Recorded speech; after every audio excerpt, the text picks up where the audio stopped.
Hey there everyone, it's Joe, and I wanted to bring you guys something a little different again, because I never want to kind of make the same video twice.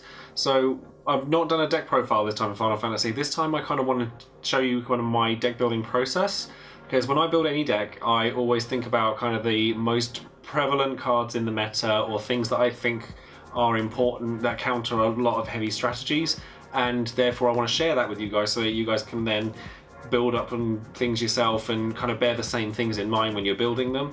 And I wanted to make sure that you guys didn't get kind of dicked over by certain strategies that can really hamper on certain things. Like, there's a lot of cards out there that, you know, people don't really think about until it's too late, and if you don't think about some of these cards, it can cost you games, and in a big way.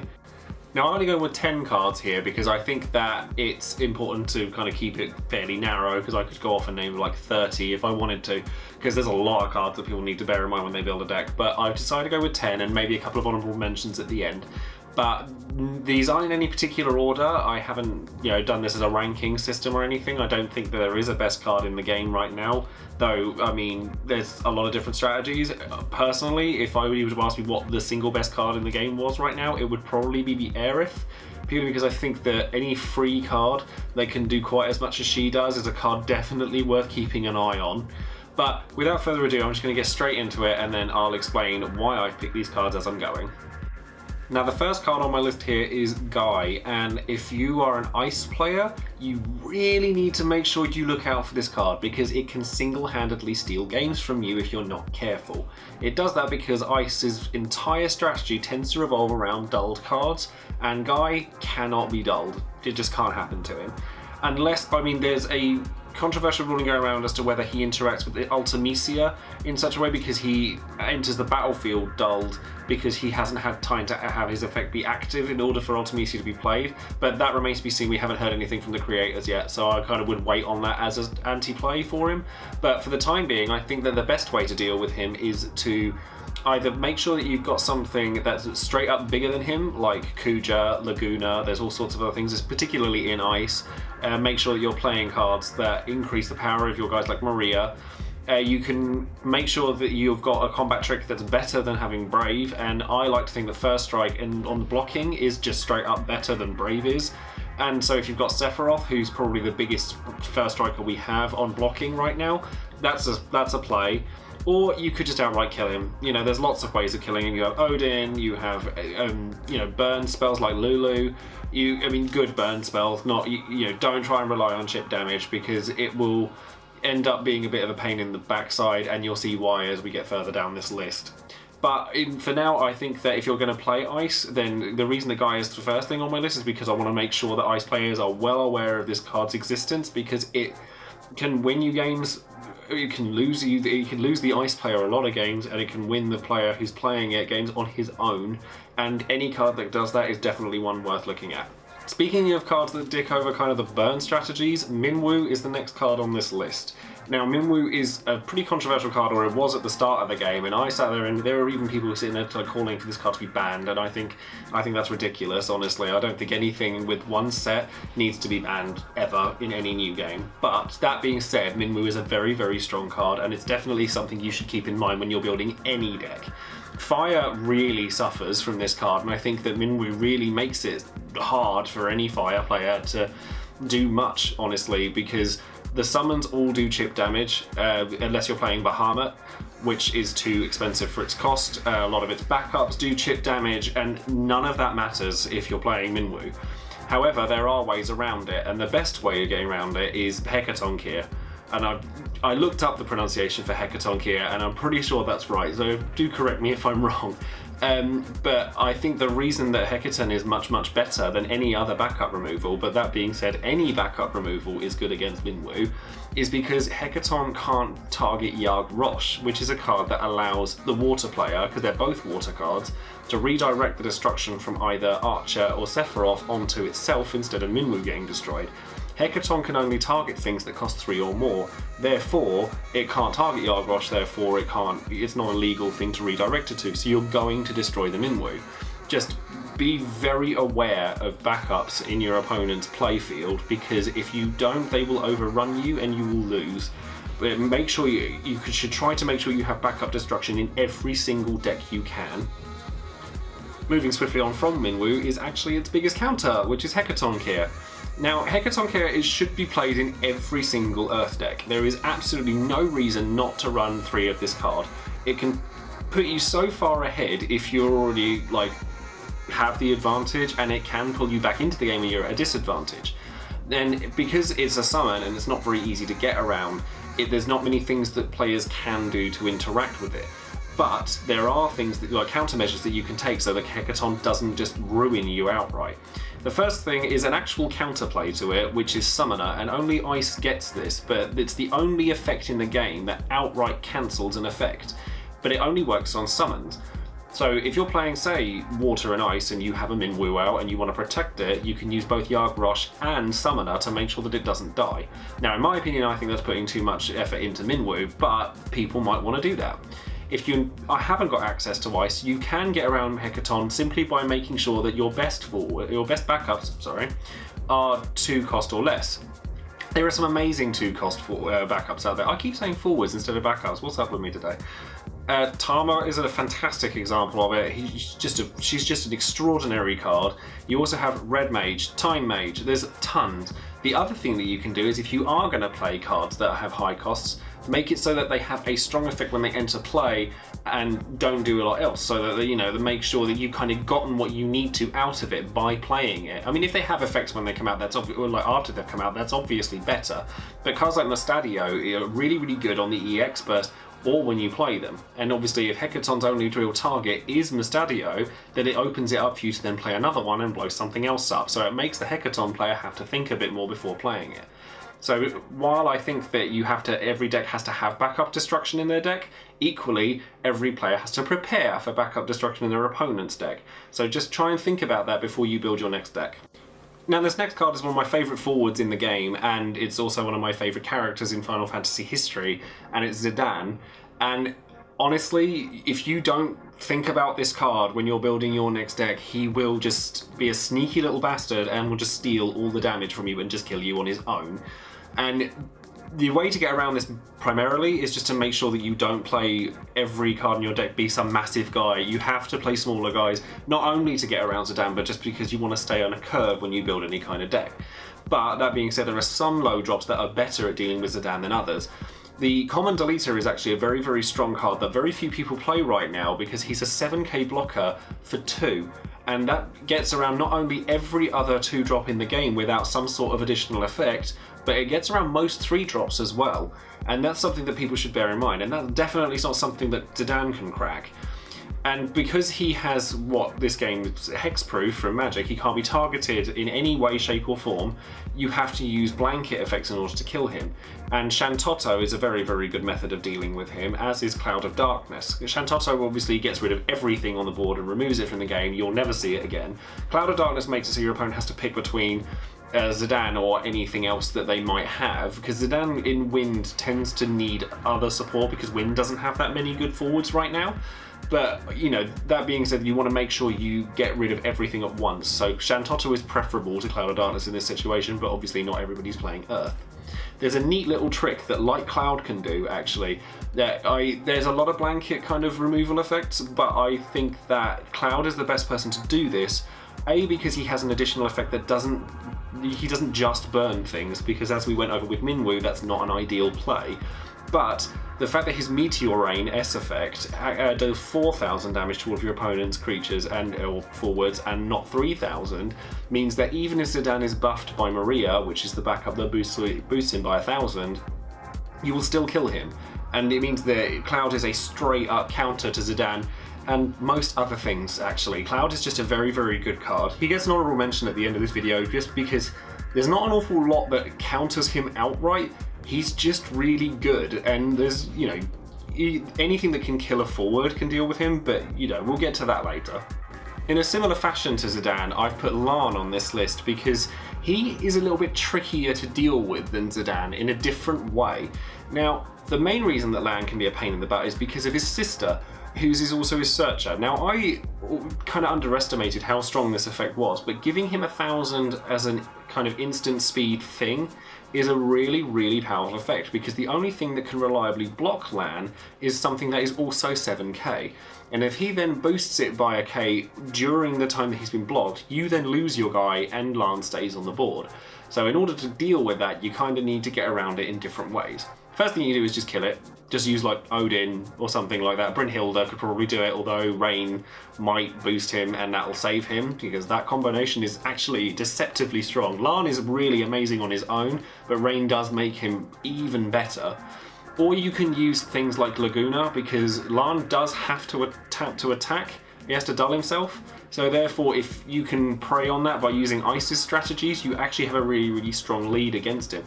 Because 9k from Laguna will kill him pretty much no matter what. Even if, unless they have the fire, Labro, the fire backup that boosts all fire backups by a k, Maria, which boosts all forwards by a k, and Rain, they're then having to pour all these resources into stopping your Laguna from killing him, and that's extremely unlikely. And then the third way you could deal with him is just use like something like Jilna Butt or any kind of freeze tactic. Because fire tends to be trying to go for the early game. So if you're freezing their guys, they're kind of stuck having to stall out and wait for you to make your move on them. And that makes a huge difference, and the swing of momentum just changes drastically at that point. And then this next card I think is actually one of the strongest forwards in the entire game, and that's Prish. Now, I played Prish in a lot of decks because I think she's just incredible. There's so many things that she deals with that not many other cards can, just because she's so big. And she can give herself Brave. She's both a good attacker and a good blocker, and having an S effect that can double her power means that she's always a threat. There is never a bad time to play Prish, apart from overextending, which can, you can fall flat on your face for that kind of thing, but any good card player should learn not to overextend in any aspect anyway, because board wipes are a thing. To deal with Prish kind of individually, you could use Sedan. Sedan is a very, very good method around her because she's too big for him to have to deal with. Or things like Sedan, like you have the Euphies that can deal with it. Lan gets around her as well. You can stop her from blocking. Fire has an incredibly good method of stopping her from blocking, which is Red Mage. Red Mage just says, I don't care about your Prish. Deal with me in a different way. The most important thing to remember with this game is that you can only ever have one of a named character out. So if you deal with the Prish, you will not have to deal with another one. So that's a fantastic way to do it. And then yet again, you have methods of just being able to kill her outright. Alexander is actually very strong, and I underrated him, honestly, because I thought there weren't enough strong targets for him to pick. Turns out there really are. Things like Prish and a lot of other 5-drop forwards are a big thing to deal with. So therefore, Alexander should not be forgotten. And you also have 7-drop Odin to do the same sort of thing, but obviously he costs that much more. Similarly to Prish, there's Gilgamesh. It's friggin' Gilgamesh. I don't want to cast or anything on camera because I've done it once or twice and I try not to do it, but I hate Gilgamesh. This guy is so irritating because he goes against most of my strategies, because I love bounce effects like Leviathan and Yuna and things like that, and Gilgamesh just sits on my face and tells me to sod off. So that's not particularly nice. And then he's quite difficult to get around anyway because he can make himself bigger, and then he has an S effect that can just kill one of your guys. So it's just like, this guy does everything and it's extremely obnoxious. And then there's 9 copies of him you can run in a deck because there's 3 different ones. So you're never ever going to not have access to his S effect, realistically. Lightning also has access to Sage, and there's just so many things that make this guy supremely irritating. I love finding counters to him because I like killing him, honestly. Odin is an obvious pick. Odin will just deal with him because that's the best way to get rid of him, is kill him as often as you can, because you're going to be seeing a lot of him if you're playing against a Gilgamesh deck. Sedan also does very, very well against him, not only because he gets around him for being unblockable, but because Gilgamesh can't kill the little bastard. He can't kill him, because he can't target him in order to do so. So Sedan can just sneak right under him and just wipe your opponent out from under Gilgamesh's feet. And then other than that, you also have Squall, who I actually really like as a counter to Gilgamesh, because they kind of get a weird kind of standoff position when neither one of them wants to attack the other. And Lightning is a lot kind of faster paced than Ice is, and Squall costs less than Gilgamesh does, so therefore Squall kind of comes out on top of that. I mean, Gilgamesh, yes, can kill him through Divider, but only if they've taken loads of damage. And because Ice is slower paced, you probably haven't dealt that much damage to him, so you can at least like ward Gilgamesh off from coming at your damage zone and just kind of tell him to do one, basically, because I can't stand the guy. Now this next one is a card that probably I'm most associated with, and it's Ultimecia. Now, Ultimecia was, very, as far as I was concerned, because I checked when the set came out, she was one of the cheapest legendary cards in the set, and I could not understand for the life of me why. And she's silly, she's extremely good. I mean, the thing to bear in mind with her in terms of playstyle is she tends only to come down in the late stages of the game because she's there primarily to kind of clinch the win. Because if you have no forwards out, and I play an Ultimecia and you're on 6 damage, there is nothing that you can do unless you kill Ultimecia first to stop me from winning.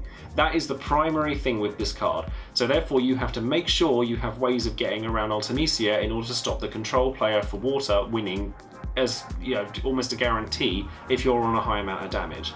Now there's various ways that you can actually do this. Ultimecia is actually quite easy to counter because there's a lot of things that people don't kind of remember when it comes to her. Gilgamesh is actually brilliant at dealing with her because his ability, along with a lot of other characters as well, don't require them to be, you know, undulled in order to use them. Gilgamesh is probably the best example because he outright murders her, which, you know, literally chop her in half, Divider. There's a reason I said I didn't like Gilgamesh, and it's because it counters one of my favourite cards. And Divider does absolutely wreck her, and then the second that he's undulled, because Ultimecia can't realistically freeze very often because the S effect, there's only one version of Ultimecia in the set. And that's something that's very important to bear in mind because the freeze ability is a lot less important than having a second Ultimecia in hand to replace the first one if you kill it.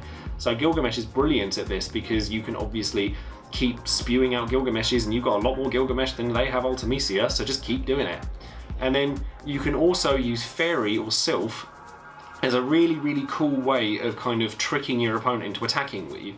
So if your opponent, like, let's use using my old deck as an example. If I have a Cloud and an Ultimecia out, and I play and my opponent plays a 5-drop guy that's 9k, then sort of leaves his hand open, and then I go, okay, well it's dulled. I can just go in for the kill.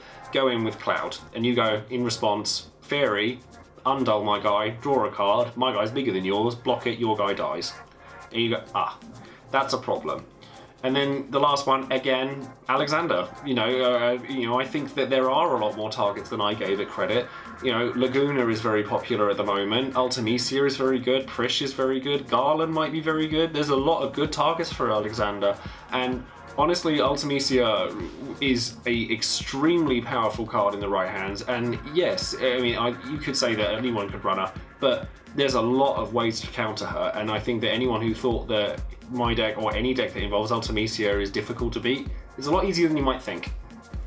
And the next card on this list is Squall. Now I mentioned Squall earlier because I like the card a lot. I haven't had a lot of chances to play around with Squall yet, mainly because I've only got 2 and I'm still missing a 3rd one. But I think that he's just a very strong card.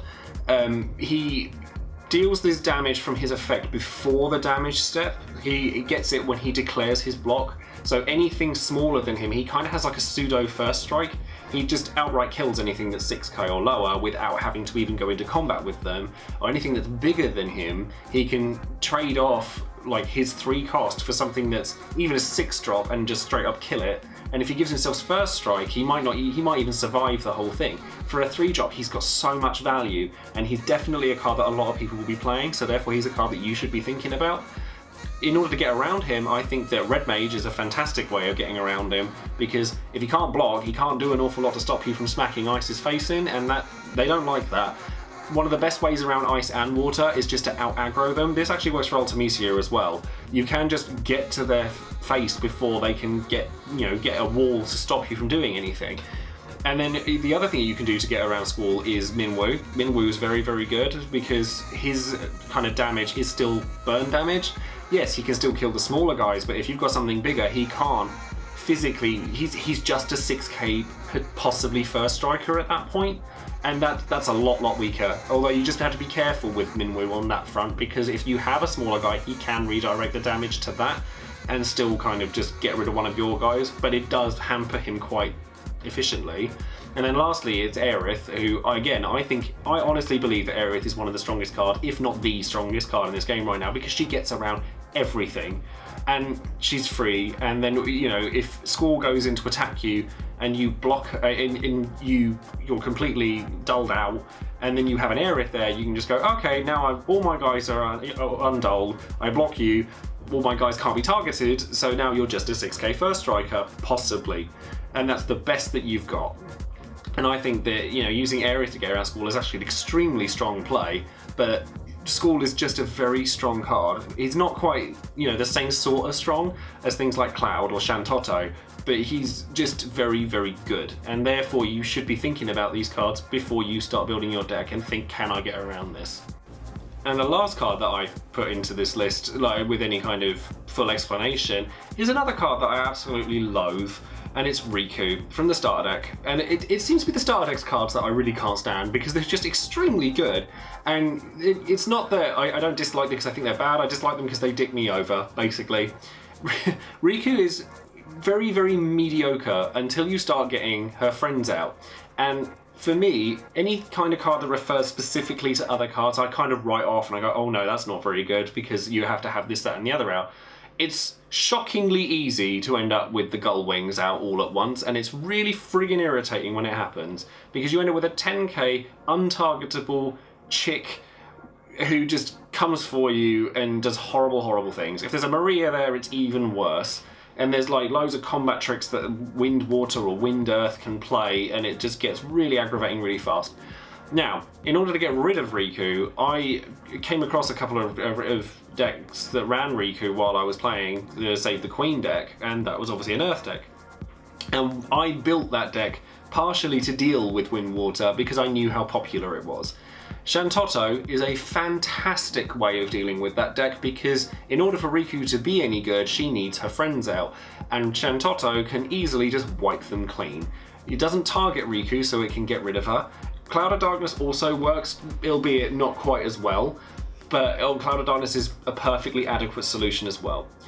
Prish is also extremely potent at dealing with Riku because Riku, it's very hard to get her over 12k. And this is partly why I think Prish is a card that everyone should be thinking about when they build decks, because Prish is somebody that can just stand there and just go, no, I don't care how big you are, you're probably not bigger than me. And Riku really doesn't like things that are bigger than her, so if you can get something that's 11 or 12k or even bigger, Gobranth could work, a 9k guy with multiple boosts can work. Obviously they can work, but they're a lot less effort than just playing Prish. The last thing that you can do is to bear in mind that most of the time the Yuna part of the trio is the backup Yuna. And so therefore running backup destruction helps an awful lot with dealing with Riku. Now I've put Sephiroth in this slot, and as an example, I don't think he's necessarily the best one. Hecate can't deal with the 2-drop Yuna, which makes it a little bit less good, but that's why the 2-drop Yuna is really useful in that deck, because Hecate can't kill it. And it means that you can kind of get around it at instant speed. It means you've got a renewable resource with the promo Sephiroth, and that's coming out to everybody, I think, in the next couple of weeks. So that's something that everyone can look forward to. And that card really does deal with the YRP deck very, very well. But basically with Riku, you just want mass removal, you want big guys, and you want to get rid of Yuna so that you can stick it to this bitch, because she gets right on my nerves. And that's it for the kind of main brunt of this sort of list that I've done here, although I did want to give some honorable mentions to a few cards, namely Shantotto, Cloud, and Aerith. Not because I didn't give them a full length, because there's not an awful lot you can really do about these cards, but you should definitely remember that if you come across a wind deck, it's going to be running Aerith. If you're coming across an earth deck, it's going to be running Shantotto. And Cloud is just one of those weird cards that can kind of slip into anything, and I mean, if they're playing Fire, chances are they're playing Cloud, although just don't ever forget that he's a card. You need to be able to kill Cloud in order to kind of effectively progress. I don't expect that every deck can deal with every single one of these problems. No deck is perfect. You know, if it were, we'd all be playing it. But, you know, these are all just things that, you know, you guys, I'd like to bear in mind for any deck that you build, because these are all extremely strong cards that people are playing. And I just want you guys to kind of progress the game and, you know, improve and just enjoy it, so you don't get to that point where you come across, say, Ultimecia and go, oh no, this game's terrible, I can't get around this card, because it does happen, and I know that these things get frustrating. So what I want to try and help you guys do is, instead of going, no, I give up, is find something that just beats it, because no card is unbeatable. Nothing. You can always get around something. Anyways, if you want to kind of discuss this kind of stuff with me or with any of the other kind of players that I interact with, then you can join up with the Final Fantasy TCG fans page on Facebook, which I'll leave a link to in the description. And you could subscribe to the channel if you really wanted to, and nothing's stopping you doing that. And hope you really enjoyed this video and any others that I may have done. So thank you very much for watching, and hopefully I will see you guys soon. Bye now.